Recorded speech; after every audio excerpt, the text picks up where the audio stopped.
ви покажа едно кратко клипче. И така, нека да започваме. Взел съм една чаша вода, която ще я разделя на равни части, тъй като всички знаем, че голяма част от нашето тяло всъщност е вода. Ще сложа равни количества йод, като това ще симулира токсините в нашето тяло. Нали на всички не е ясно, че голяма част от болестите всъщност се причиняват именно заради токсините, които приемаме всеки ден с храната и въздуха.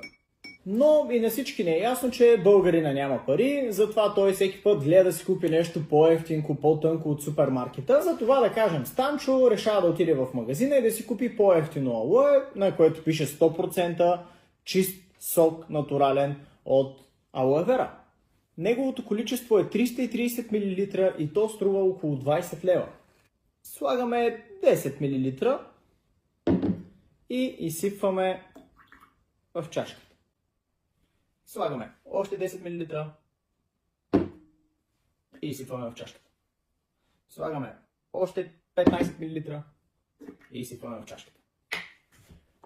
Решаваме да си вземем тази жълта тубичка и сипваме 10 мл и изсипваме.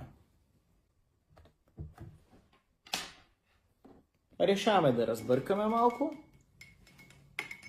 И Forever е единствената компания в света, която произвежда напълно чист гел от алоe, без консерванти, без стабилизатори, без никакви отцветители. Когато отидем в супермаркета и видим нещо с голям етикет алоe, ние го купуваме. Но ако обърнем отзад, по закон, първата съставка е тази, която е най-голям пълнител. И ако отидете сега във вашата баня и видите козметиката или личната хигиена, ще забележите, че на първо място на повечето продукти е вода.